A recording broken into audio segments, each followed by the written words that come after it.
Okay, now I live and work in Texas. I am from Alabama. Anybody should, there's a Dothan superintendent's here, right? Where's the Dothan superintendent? Somewhere? There you go. Roll Tide. Oh, man. Just ruined my day like that. It's good to have y'all.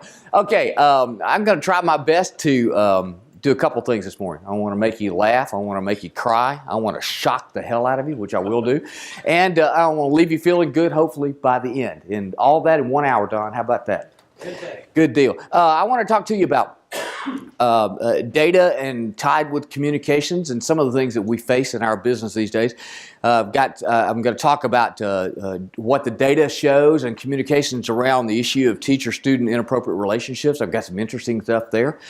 I will talk to you about the issue and how we deal with the ever-presence of devices in students' hands and educators' hands, and what the good can come from that and the bad that can come from that. And I'll talk to you about using test score data for the good as well. So that's what I'd like to talk to you all about this morning. I'll get started. I want to start with this issue, the issue of student-teacher inappropriate relationships. It's a problem all over the country. Texas is especially getting attention around the world. This is how bad is the problem in Texas? This is the Daily Mail. This is a newspaper in London, and they've been covering this issue of the problem in Texas, but also around the country. The Texas Education Agency has put out a good bit of data the last couple of years showing the rise in these kinds of cases, and I actually tracked these cases as well nationwide. In 2014, we tracked every case, every day in every state in 2014, not only to get raw numbers, but to look at the issue of what goes into these cases. What are some of the things that cause these things to happen? How often do these cases involve male teachers or male educators versus female? How prevalent is the use of social media connection and text messaging between teachers and students? How much is that part of the issue? So we looked at all of that, and it's I think you'll be startled by what you see. This is very interesting. Just in the last couple of weeks in the Houston area, this judge just sentenced this teacher to 10 years in jail in the Houston area. She had a relationship with a 13-year-old boy and got pregnant, the judge was so concerned about this case, so he sent a letter to superintendents and other district leaders throughout that area. This is from the judge saying there's been a dramatic increase in these relationships. If you haven't already installed safeguards to protect our children, hope you consider these options. And he gave them several options, including cracking down on social media contact between teachers and students.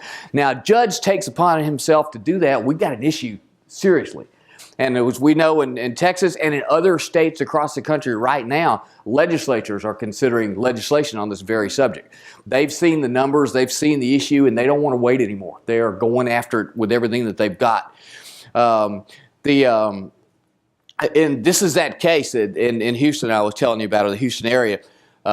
This first started with this 13-year-old on Instagram. Their first contact came on Instagram. We still have a lot of school districts that don't in any way have any policies or any regulations related to inappropriate teacher-student contact on the books. And then some districts that we've looked at do have policies, but they're so broad that they still allow this kind of contact to happen freely. And that's the biggest single driver that we've seen of the explosion of inappropriate teacher-student relationships is the presence of private, secret messaging between teachers and students. Anytime a teacher gets a student's cell phone number and vice versa, they have the ability to swap messages that no one can see, no one knows about, including the parents. And the spike that we've seen in these cases all across the country, the experts will tell you, and what we've seen in our own data is almost completely driven by social media contact, text messaging contact. Just in the last few days, April 3rd, this softball coach, a relationship with a 17-year-old here in Texas. Northwest ISD, March 30th. Cheerleading coach swapped nude photos and had sex with a student. Here's what's happening in these cases where they can have this electronic contact. I've been in schools enough to know that I can't imagine and see if y'all can imagine this. I can't imagine a teacher walking up to a student in the hallway walks up to the student in the hallway and says, "Hey, would you like to have a nude picture of me?" Can you imagine that? I can't imagine that conversation occurring in person, but it happens on social media. It happens on text messages all the time. When some of these discussions start, some of these conversations start, within minutes, the nude picture set. This seems like that the text messaging or that wall that comes with social media contact, it seems like it removes everybody's inhibitions, it makes everybody go crazy for a minute. That kind of thing happens. This was just in March the 21st, this teacher involved with a student. The district put out a statement, and this is very important. I always encourage school districts to put out a strong statement condemning the alleged activity. Now, when a charge is first made, you're not saying that this actually occurred, because we don't know until the investigation is complete. But a district, in my view, must put out a statement strongly condemning the alleged activity. If you only say, well, it's under investigation, so I can't make a comment. If you only say that, that looks really weak in the eyes of the public, who are very concerned about this issue. So this district does not and will not tolerate any improper communication. This started with, again, electronic private communication between teacher and student, and that's just a few days ago. This is a good case, and I'll show you this on video. This teacher was involved with a 13-year-old student, and I've heard and read, Don, many excuses that educators have made for why they would do something like this, but this guy has the best I've ever heard, best excuse I've ever heard. So I'll let y'all hear it and see it on TV for yourselves. It was later a heroin addict, but he had been clean for 9 months. He said when he became addicted, his mind stopped growing, so he has the mental age of 17 or 18, and since she's advanced for her age, they mentally meet in the middle. Well, yeah, that makes sense. Can you believe that? That was his excuse. Never heard that one before. But you saw the presence of that. What's that? What bathroom does he go to? No idea. But you can see the presence of the social media contact there, and all of their communication, except for those letters they were writing, were coming in that social media contact, text messaging, private, and no one could see it. What we're seeing is a national epidemic, I think, and there are different numbers in different states. And as I said, we tracked them. We tracked them in every state every day, 2014. What we found, we looked at specifically 782 cases nationwide. That's about 15 every week in this country, and numbers actually a good bit larger than that now. 782, and some of the things we found out. Now, I'll show you the top 5 states for the most number of these cases that we track. Number 5 was Ohio, 37. Number 4 was Florida with 40. 3, California with 43. 2, Pennsylvania with 45. Now, what state do you think is number 1? Texas. How about that? Y'all guessed right. Texas is number 1 in this regard. There's the list. It goes. The top 10 goes all the way down to Illinois with 25. My home state, Alabama, goes to 25 cases as well that year. So let's see. I want y'all to guess now.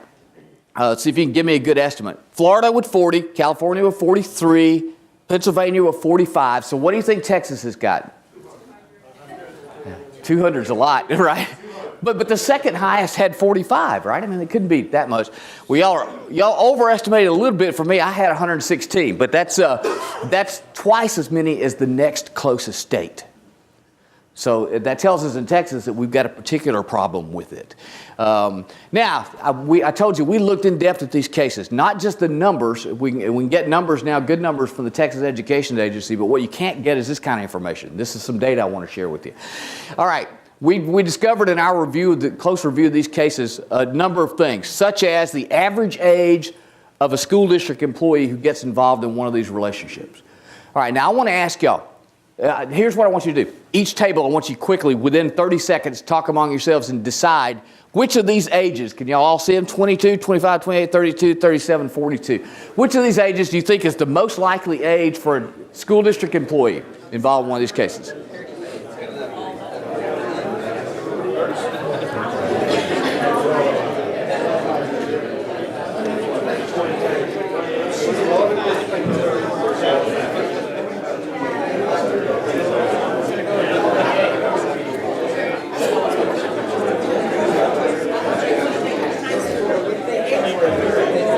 Okay, Okay, now I'm going to pick a couple of tables. I want you to tell me what you decided on, y'all. What did y'all decide? We all had a different number. All had a different number? Let's go 28. I think we said 28. 28. Okay, table right back there in the back. Did y'all decide on a particular age? 28, okay. Who wants to, how about y'all? We said 42 because it's midlife crisis time. 42, okay, midlife crisis. One more table. Who wants to volunteer? Yes, sir. 22? We said 32. 32, okay, 32. Okay, 28 at a couple of tables, 32 and 42. All right, so what was the actual age? 37. Now, one of the reasons we wanted to find that out is what I hear a lot of times from educators when I talk about this subject is what they'll tell me is, well, you know, most of those cases, they involve teachers who are really young, who are barely out of college themselves. They're close to the age of the students they're involved with. So it's not all that unusual. And that is exactly not the case. We're talking here on average about teachers who've been in a classroom well over 10 years, a dozen years. They are old enough to know what they're doing, right? Yes, ma'am. Do you see any differences in the average age between men and women? Yes, a good question. The average age in these cases that we looked at, I think that's my next slide up. Yes, it is. Very good. How about that? The men averaged 38. The women averaged 34. That was in Texas precisely. 38 and 34. Men tend to be older. Nationally, that number was 38 and 32. Nationwide, the women were 32. The men were 38. That's an interesting issue, I think. All right. Now, here's the next question. Decide among yourselves again. Tables. What was the average age of the student involved? 15, 16, 17, or 18? What do y'all think?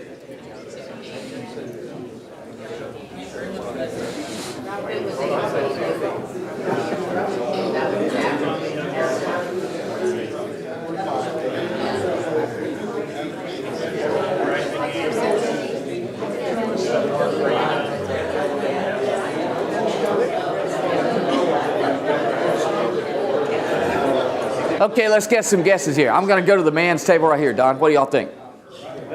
15. 15. They think 15. Okay, somebody back here. Somebody who hadn't talked before. Table. Somebody want to volunteer? We had 16. 16. Okay. Anybody else? 15, 16. What else? I Sir. think it may depend upon whether it's a girl or boy we're talking about. Okay. Maybe girls 15, boys 16. Okay. All right. That's interesting. I didn't divide it that way, but that's an interesting question. All right. Well, what is the answer? The answer is 15. All right. See, good guess. So y'all think about that. So the average case is a 37-year-old teacher and a 15-year-old child. That's why another reason why this is such a serious problem. We're not talking about kids who are almost adults, and we're not talking about teachers who are still just really young and don't really know what they're doing. These are teachers who are preying on kids. I think of these folks who do this kind of thing as classroom predators. That's what they are. And y'all know, a teacher knows the kids in the classroom who are the most vulnerable. They know the ones who have significant problems at home. I mean, someone who wants to be a classroom predator knows how to do that and has the opportunity to do that. And that's why I think we have to take it very seriously. All right, here's something else we queried too. Found this out. I want it interesting to hear y'all's answers on this. Tables, take a look at this. All right, what type of school employee most often involved? English teacher, fine arts teachers, math teachers, science teachers, coaches, or assistant principals? All right, what do y'all think? Y'all talk about them among yourselves. I always love to hear the answer to this one.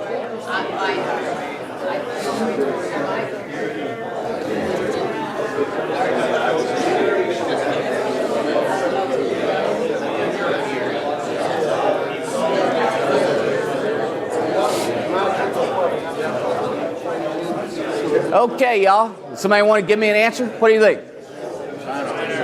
Hold on. Y'all side? Fine arts teachers here. All right. What else?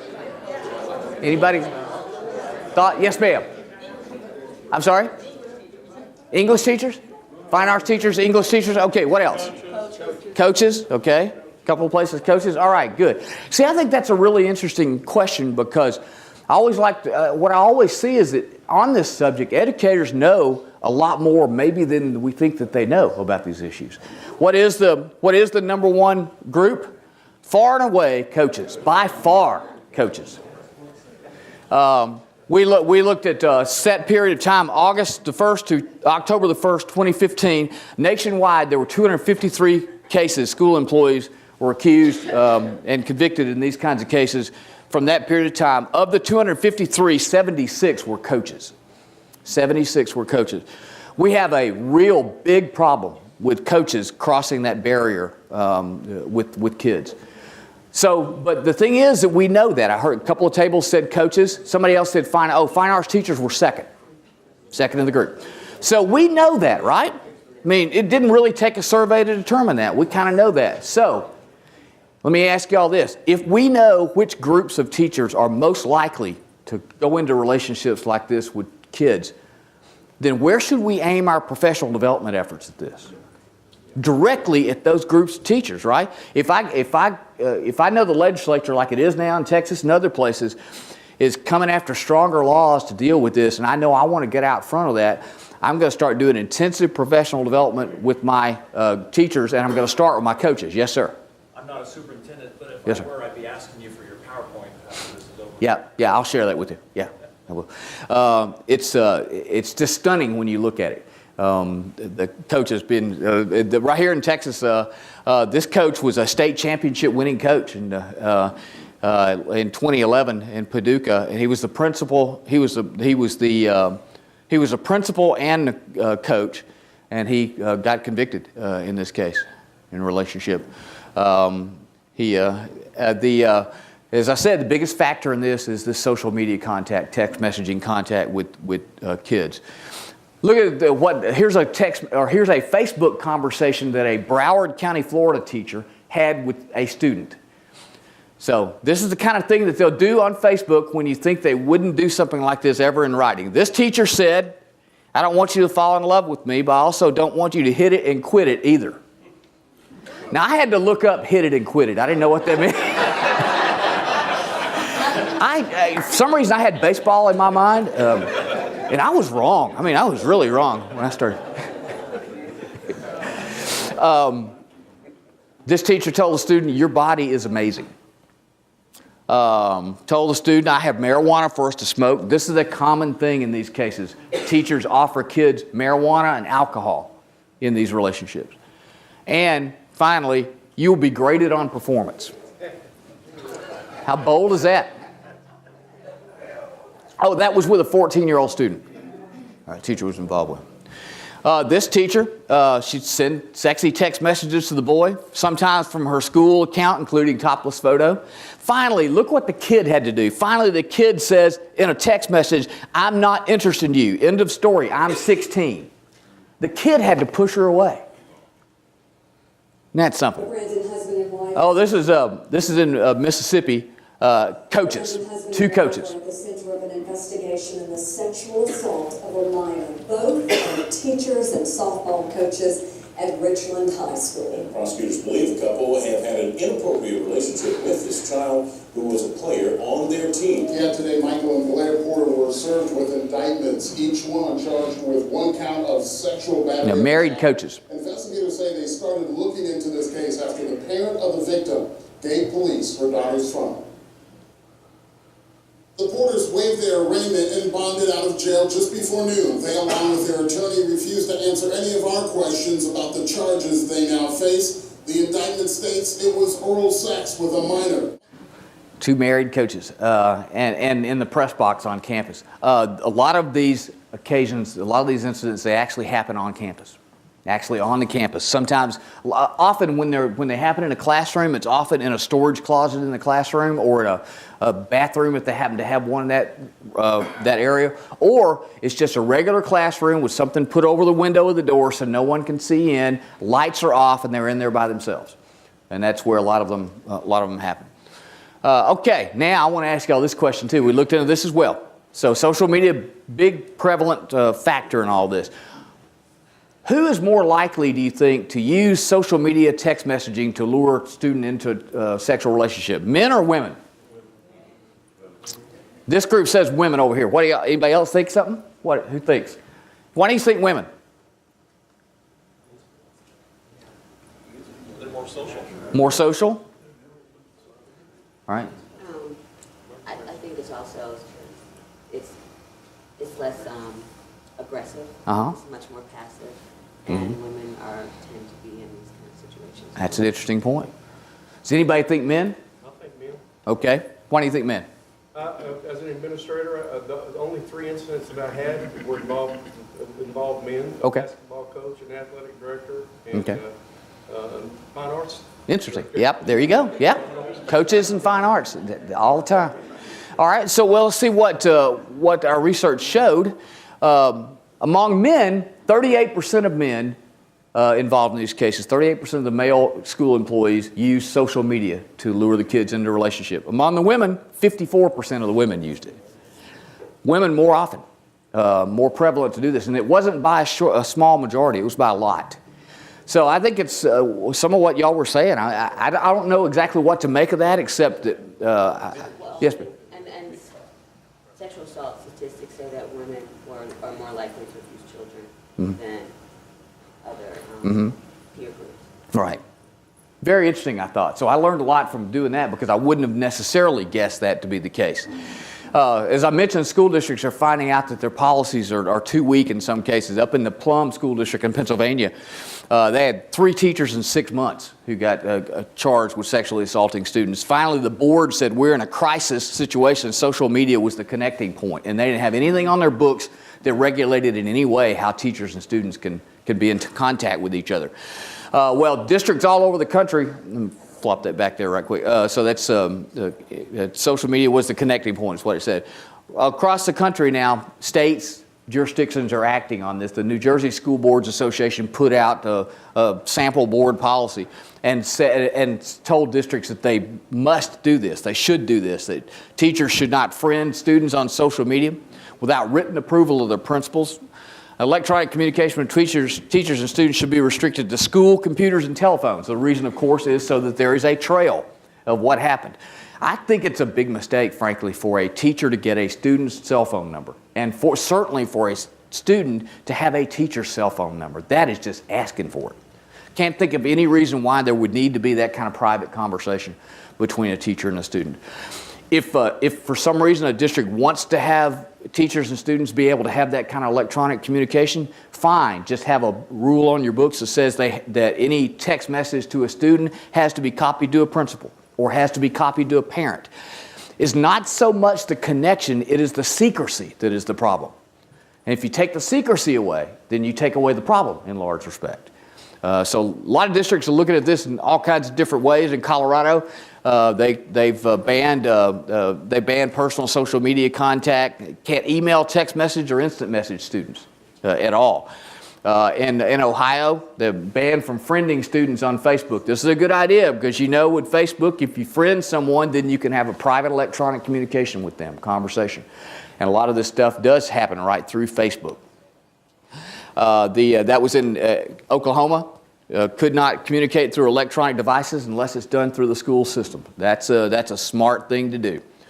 And then also, one of the things that hurts us in these cases is it's very important how we communicate as educators when we have one of these cases. As I mentioned, we need to strongly come out and say this type of thing is not allowed. We will never condone this type of activity.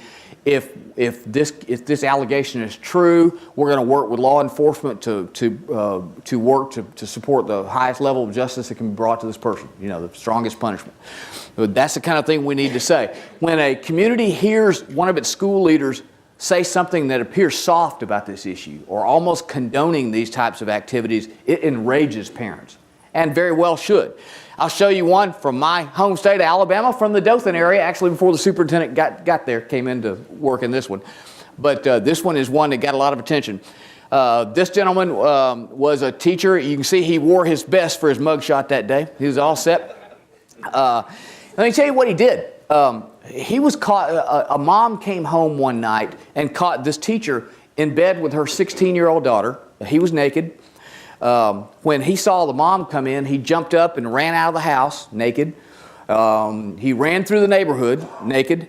And then he ran into the woods and he found some plastic bags, garbage bags, to wrap around him, so at least he was no longer naked when he was running around.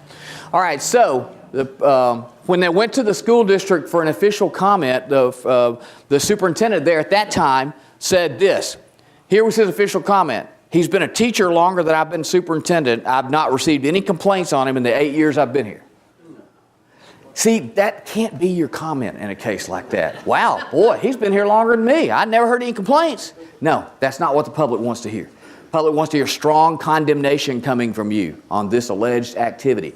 So we have to be careful of our words, our communication in these cases, because we can say something like that that gives the impression that we are condoning this activity, and it can severely damage the school district in the public's eyes. So I urge you to always come out with strong language when we have one of these cases. Legislatures all over the place, as I said, are going after this issue now. In Texas, right here, the Senate has already passed Senate Bill 7, which criminalizes the failure to report these cases to appropriate authorities. So a teacher, a principal, even a superintendent, anybody who's received this information about one of these allegations, if they fail to report, they can be held criminally liable if this law passes in Texas. So that's what the legislature is doing to go after it. All right, now on a little different subject, but similar. Devices, data, and disaster, I call this. I want y'all to consider this. With the prevalence of cell phones, everyone in every one of your schools is a worldwide broadcaster. I want you to think of that now. Anyone who has a cell phone in your school can at any time, and I could right now, pull up my camera, face it that way, punch live, and I'm broadcasting live worldwide. And so we need to think of that now, because that changes, I believe, the way that we communicate and certainly needs to change the way we behave sometimes in schools. If we're a teacher and we're having a bad day and we yell at a student, we got to understand that could be broadcast pretty quickly everywhere. Anything like that happens in a school, it can get immediate attention all around the world. I want to show you the case of, let's see, this one is Detroit, just last week or just a couple of weeks ago in Detroit.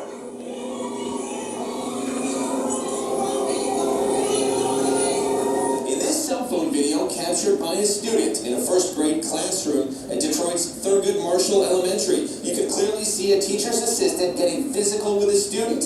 She tosses him around not once but twice after losing control.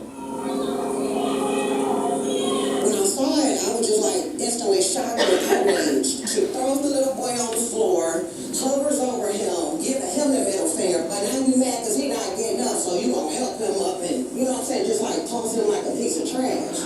That was a first grade student who pulled out their cell phone and started running it when that was happening with that student, and that's up all over for everyone to see. So I think in a way it's a good thing, because it certainly removes that curtain that can sometimes fall between schools and parents, and hopefully it makes us as adults hold back on some of the anger we might feel sometimes, and if we're not having a very good day, realize that and do extra constrain ourselves, because something like that happens, a child gets hurt, and certainly the credibility of the school and the district gets hurt. We need to understand that. Now, and also this can happen to administrators. I'm going to show you all this. Everyone in this room will gasp when you see this video. I promise you. This is a principal in New York who I guess was having a bad day, and she was recorded by one of her employees having her bad day. A principal using offensive and verbally abusive language at her students. Diatribes targeted at children with special needs, not by another student nor by a teacher, but by the school's leader, its principal. Do you have a second to talk to us? Principal Kimberly Taylor cowered in her car rather than answer our questions about the way she treats the K through 8th graders at this school for special needs students. An audio recording we obtained appears to capture another side of the principal threatening and cursing the children to behave during graduation ceremonies. I will embarrass you. You won't know it. If you don't get it, keep them alive. Because guess what? Everyone knows this school is for kids that have behavior problems. So it would be a normal thing if we drag you down and pull you out. Grab kids, push kids, I've seen them throw kids. Former Hilltop Teacher's aide Kenneth Egan says he recorded Principal Taylor after the administration ignored his repeated complaints about what he saw as constant bullying of the children. The worst he says was when the principal became unhinged after two students got into a scuffle during a graduation rehearsal. Egan says she then dragged one of the kids up to the front of the auditorium filled with students of various learning disabilities.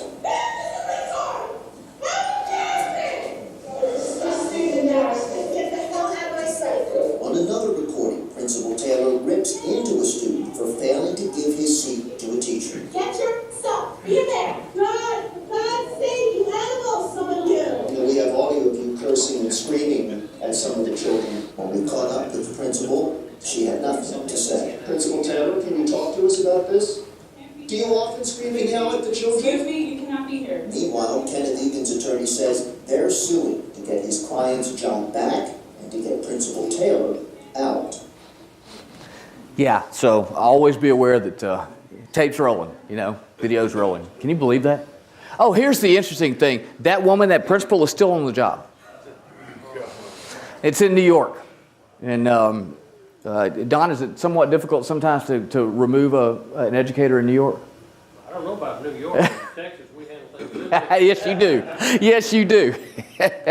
So yeah, it's that kind of thing can happen, and I think the presence of these devices actually it should make us more honest. It should make us more open. Should make us behave ourselves better. I think, and even on days when we're having a bad day. Data gives you all kinds of ability to create positive information, positive news for your public. And we need to grab hold of that. When we have our AP data, I like to, when our AP scores come out, and I like to announce how many students we have this year who are taking AP exams or took AP classes and took the exams and passed them, and how that compares to last year. I love to hold a news conference and feature AP students and what they've learned and what they're going to do to set fire to the world. I like to announce our graduation data at graduation time. I like to announce how many students are graduating this year. And I like to focus on individual students who've done amazing things to either knock the top off of it academically or to overcome tremendous odds just to get to graduation day. All that data is there for us to use if we will use it. I like to do that. Like, for example, at graduation time, I like to do this. I want to put out a news release that announces how many students are graduating this year. This particular weekend at the Houston School District was 7,400 kids graduating. And then I like to have individual stories embedded in that news announcement about the great things that these kids have done. Here's an example. This young woman was born, she's graduating at age 16. She was born prematurely with cerebral palsy. She's in a wheelchair. She's been practicing rolling her wheelchair across the stage so she can get her diploma. She went to school during the summertime 2 years so that she could get ahead. And then 1 month before graduation day, her father got sick and died 1 month before the graduation day. Very compelling story that shows what a school district does to get kids ready to graduate, and a great way to tell our story with that data. All right, now see, graduation time is coming, and those kinds of stories don't get told by themselves. We have to, as district folks, we have to go in and get that stuff, get that information, and then we have to put it out there for media, put it out there for the public in that kind of way and say, look at what our kids are doing and look at what they're overcoming in their work every day. A story like that tells everything you need to tell about a school district, how it cares about its kids, what kind of good work the teachers are doing, and what great things that their students are going to do in the future. And that's all that data that's sitting there right there waiting for us to go get. All we have to do is go get it. Lastly, I want to show you this last thing. Thanks to the Spring Branch School District in Houston, Texas. Now Spring Branch fell on their sword for us, for all of us here in this room, so that we never have to make this mistake again. The folks at Spring Branch are wonderful people, and I love working with them. Worked with them a lot. This is on the issue of, again, devices and data and doing what you can with it. Now, using devices and getting data from that, those are good things. But just because we can do that does not mean we always should do that, okay? Here's what the Spring Branch District did. They were going to have a freshman orientation session in a big auditorium at a school, and they decided it would be a good idea to let the 14-year-olds and the 15-year-olds, the freshmen, send messages that would appear directly on a giant screen in the auditorium during the session.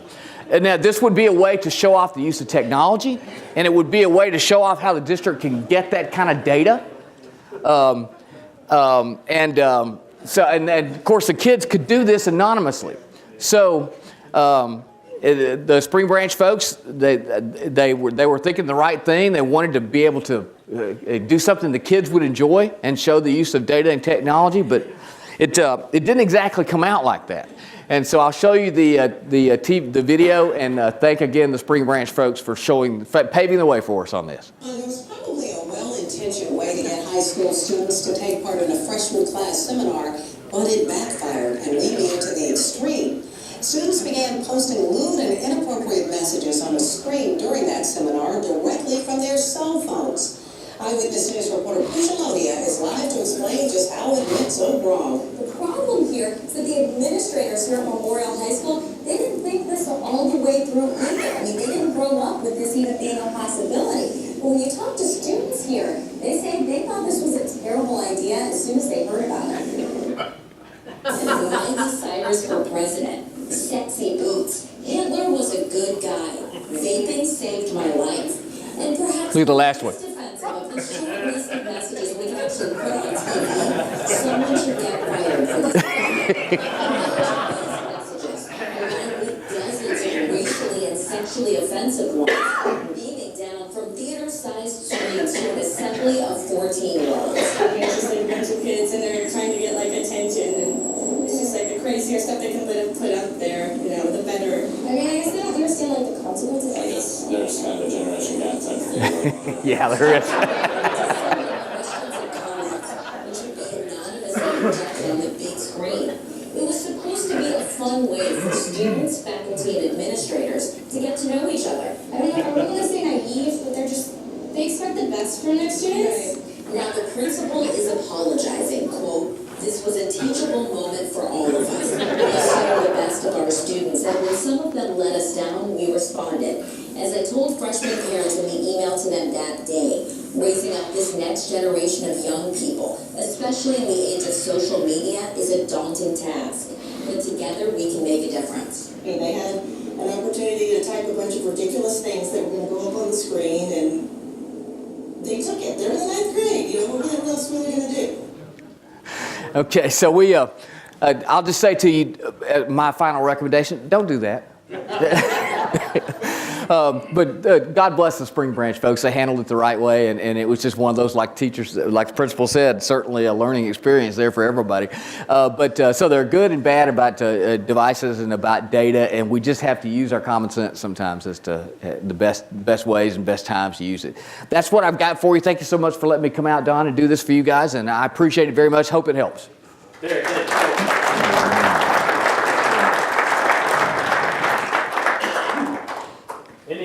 want to have a question or a comment for Terry? We've got a moment or two. Yeah. This is an interesting, something I think you'll find interesting with all this, how students post things on social media, and you don't want that disaster from PR. We had a case where last year where a teacher was brilliant in the heat of the moment. We had a student who accused another student of stealing her cell phone. And so the school resource officer came in and asked to see the student's book bag. Well, that student who was accused of stealing the phone had not stolen the phone. He had actually brought a gun to school to sell to somebody. Wow. Oh, wow. And so he was all fidgety. And the teacher's watching this as the SRO starts to look, and the SRO sees the weapon and doesn't say anything, but immediately he starts to close the bag, and the kid takes off running. And the teacher immediately says to everybody in the class, "Let me see your hands." Everybody put their hands up, that way nobody could video the SRO. There you go. Oh, smart. That's smart. There you go. Hey, there you go. See, great Alabama coming out. Great idea coming out of Alabama. Y'all remember that now. Good job. What a great idea. Outstanding. Wow. Yes, sir. One of the things we always, during cuts, California experienced some big cuts again. We always cut the director of communications, one of the people who cut first. And I think now, most districts are really looking at, that's probably the most important thing in this world we live in, is a PR person or communications person as part of the district. Yeah. Just a comment. Yeah, absolutely. I mean, you got to, educators are busy doing what they're supposed to be doing every day. Somebody needs to be there to think about the communications thing and deal with media and all that. Yeah. Mike? What is or have you all figured out, what's the psychology behind a person doing that? Because it sounds to me, which maybe this is the wrong way to say it, but that we're punishing ourselves for the people that make mistakes, the people that have issues, because those conversations that we now record on social media happen all the time, face to face or whatever it is, but there's no recording. What would make so is it the social media aspect of that, the private conversation part that caused a person to have a relationship with a child, or was that person going to have a relationship with a child anyway? Social media just happened to be involved. Well, we've seen this very sharp spike in these kinds of cases all over the country. I think that speaks to the issue of the fact that the social media, the private communication opportunity between teacher and students gives rise to that. Yeah, they've got the accessibility, and so then they do it. I got to think in a lot of these cases I've looked at closely that that's a teacher who's not going to say something like that or not going to do something like that except in what they think is the privacy of social media. And then it goes from there. And it starts with a simple communication most of the time about school-related stuff. In Texas, there was one case where a woman texted a boy and simply asked, "What time does the ball game start?" That text led to, within a week of her having a sexual relationship with that boy and 4 other boys. Just like that. Just like that. And so that secret communication is that slippery slope that we're seeing. Remember, like Billy Graham, he would not ride the elevator with a female by himself. You know, I mean, Yeah, so yeah. that's the extreme part of that. Yeah, yeah. You got to wonder if that's what's driving that, or if that would have happened anyway. I mean, I don't know if I'm having data to back this up or have you, but just looking at the increase, we often reference and talk through talking to school prospective clients about the fact that kids are digital natives, and that takes what it does, and I think it's the same thing with adults as we engage more and more in social media, sites where you meet people and have you. It takes some of the kind of apprehension, fear, and what have you, because then you don't have that face-to-face interaction. You don't have the fear of as big a concern around rejection, and it almost, what was I going to say? It kind of I'm looking for the word for it, where it makes it more kind of not so real. There's a less reality in it when you don't have to deal with someone face to face, just like fighting. Like Sure. I can say all kinds of things to you over social media, through text message. I can be the biggest, baddest person behind the phone. But when I see you face to face, and I signed you up and I see your all your nonverbal expressions and all this other, I'm probably not going to be as aggressive. So I think that probably is also one of the things that is included in that. It makes it more attractive and accessible for them. Anyone else? I did have a question, I'm sorry. Oh, yes, ma'am. With the, you showed the statistics about coaches and obviously the most prevalent and have you. And the question I asked, I was like, why aren't there more requests for parent volunteers to attend? Like, I'm not saying that those are the only instances where it happens, but I think about the opportunities like going away. Traveling games, things like that. And it's not that just creates a moment where they can have a specific interaction like a sexual encounter and things like that, but it's experiences bond people. It gives you an opportunity to connect to kids and get more familiar and make them more comfortable with you. So why don't we have parents asking them to volunteer to participate and be more engaged? Because as a mom, I notice if there's a teacher or someone, an adult, that is probably maybe it's not always right, but it's something I want to keep my eye on. Right. Oh, yeah. Parents have good radar about that kind of thing. Yeah. And that's a good idea. I had a question about how this would apply. My younger cousin is 13, and for her English class, her teacher decided to go to the district and say, we want to build out social media areas, and have my students do the photos, the videos, and so they all picked a topic about what they're proud of with their school. So she was in charge of the video, and she went around, but the teacher would have the principal in, and they discussed with the kids, how could we use your video, your information? And now, I my cousin's telling me about this, and she's like, yeah, you know, we're talking about every social media platform we use. Then they started telling the district, like, oh, well, I wouldn't put this on my Finsta account. I don't know if you guys heard of Finsta, but it's a fake Instagram, to where it's private and nobody knows because we have multiple accounts on Instagram. So it's looking across that, but I thought it was brilliant with her district to involve that and now hear from all of these different grade levels how they're using social media. Yeah. And how they can kind of target and bring the students into the positive way of it. Right. I think that's great. I think that's great. And as long as there's no opportunity for that kind of private electronic communication, then they're good. You know, I think it's a wonderful tool to use. But it's just too slippery a slope when you make it possible for them to talk secretly. And when you get right down to it, I can't think of a single reason why a teacher needs to have a private electronic communication with a student. If they make an argument that, no, I've got to be able to talk with this student privately, then you got a problem.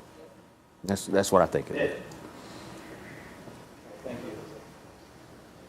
you. You just made the comment, if we let them have the ability to communicate directly, you're never going to stop them from having that ability. Right. You know that. Right. But I think very direct information like you've compiled here can be very powerful, and just opening everybody's eyes so they know where the clip is. Right. That's true. And if the district does not allow that kind of private communication by policy or procedure, however they want to do it, then they should turn around and tell parents. Now remember, our policies don't allow private, secret conversation between employees and students. So you let us know if you see something that's not right. That puts everybody on alert.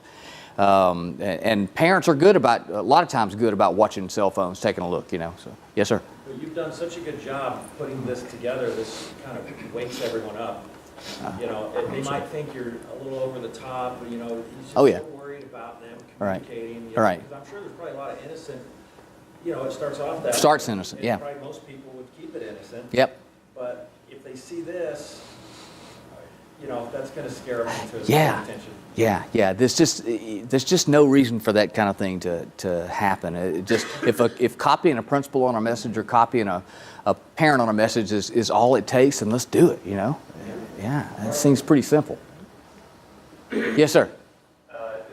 This is, you know, as a parent of a kid and a former classroom teacher, it's all incredibly cringeworthy. So it kind of makes your skin crawl. Right. That's what I was hoping for. You got it. Okay, good.